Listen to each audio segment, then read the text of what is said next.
one of the people that the media are going after with alacrity these days is Mark Meckler, our friend from the Convention of States. He's president of the Convention of States Action, was a co-founder of the Tea Party Patriots, served as national coordinator. He obviously appears regularly on a variety of media outlets to talk about these particular issues. Mark is in the news because people have discovered that shockingly, the Convention of States is backing some of the protests that are occurring across the nation. Mark, thanks so much for joining the show. Glad to be with you, Ben.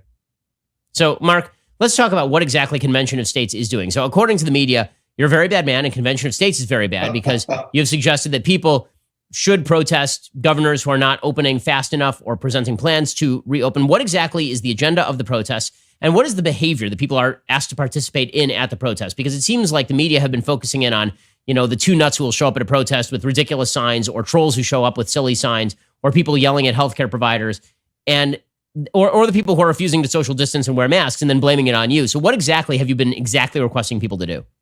Well, first, it's important to know we recommend everybody follow the CDC guidelines. If you're going to go out, you wear masks, you appropriately socially distance. But we do think people should express their ability, their right under the First Amendment, go out and express their frustration with being forced out of work by the government. It's time for, in states and places, localities where it doesn't look like this thing is so bad, where we can start opening up, for them to open up. And what we're really doing, Ben, is we're not creating this protest movement. This protest movement exists all over the country, much like we did with the Tea Party movement. We're now doing with openthestates.com. We're just helping these groups organize, have a place to list their events, have forums where they can talk about what's going on. Facebook is now starting to ban some of this stuff. We want to make sure they have a home to organize and they're able to communicate with each other all over the country.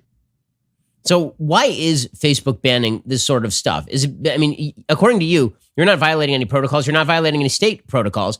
You're not telling people to break the law. You're telling people to go out and exercise their First Amendment rights in open air, safely and away from each other. So what exactly has Facebook told you about why they're knocking down your posts?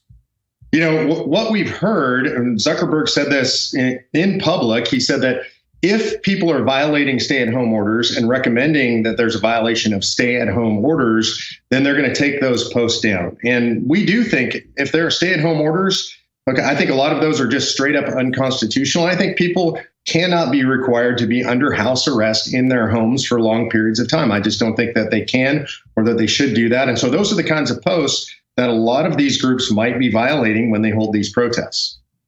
So, Mark, what kind of action do you think governors should be taking at this point? So my suggestion has been that obviously we have to reopen. We have to do it as soon as possible, but in careful fashion, meaning social distancing, wearing masks. People who are healthier should obviously, and younger and no pre-existing conditions, should take their lower level of risk much less seriously. People who are older, who have pre-existing conditions, should look to shelter in place for longer. People should still work at home. What exactly do you think moving back out from the lockdowns looks like?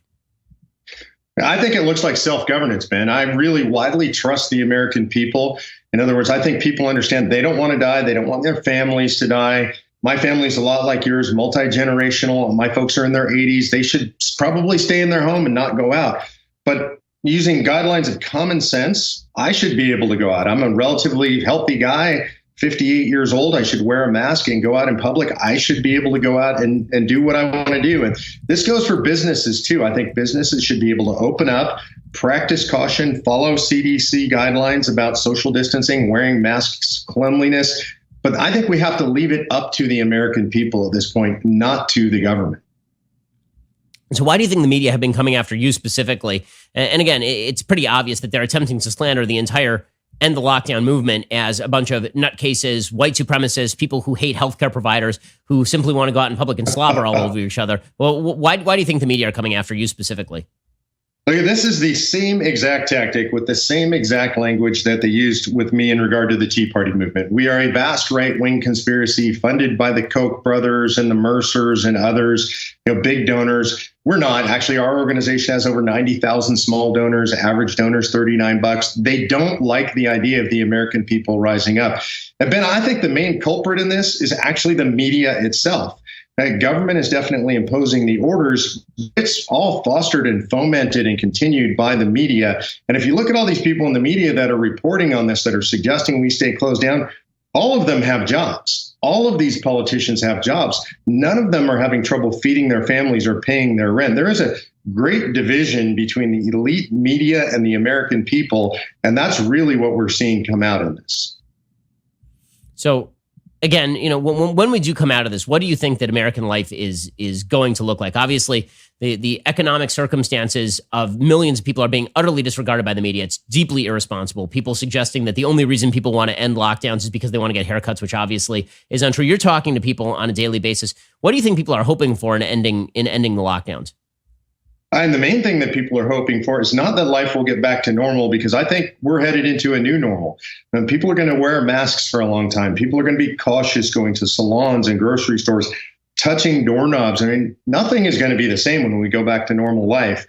But what people want and what people need is to get back to work. And this is the fundamental thing. People are struggling to pay their bills. It's hard to put this into a context that maybe elite media can understand. But I know people, mom and dad both work. They're now both out of work. Their kids are at home. They have no income. They can't pay their bills. They can't afford it. It's not about waiting in line for groceries or finding toilet paper. They don't have the money to buy groceries. And we've seen the new unemployment figures are extraordinary. There's also an incredible casualty going on that's not talked about. During times of economic depression, suicide skyrockets, depression skyrockets, spousal abuse, substance abuse, child abuse. We're going to see a wave of all this stuff. Suicide hotlines are seeing multi-1,000% increase in calls right now. So there's a detachment that the ruling elite have. The regular people, what they want is to get back to work. They can go to openthestates.com, Ben. They can find all the protests all over the country. They can sign a petition to the president, the vice president, governors, their state legislators. It's going to be up to the people to get the country back to work, because frankly, the officials and the media, they're never going to be for it. Mark, have you heard from any politicians? Have you heard from any senators, governors, anybody at the White House about what exactly you're doing here? No, nobody. And I don't expect to, man. I mean, this is pretty much how it was in the Tea Party movement. It took a very long time before politicians reached out. They reached out once they saw that we're actually being successful, and then they wanted to be associated with it. So we're happy to lead the way. We've been attacked now. I personally been attacked by the New York Times and CNN and WAPO and everywhere you could possibly want to be attacked. We're being attacked. That's how we know we're doing the right thing. Mark Meckler, he is the head of the Convention of States Action and a co-founder of the Tea Party Patriots. Mark, really appreciate your time. Thanks a lot, man. I appreciate it. Go to conventionofstates.com, press the button, sign the petition. More importantly, get 10 of your friends to do the same. When you sign the petition, then that sends a letter to your state legislator. You go on the list in their district as a supporter. We deliver those lists to the state legislators. It means something to them.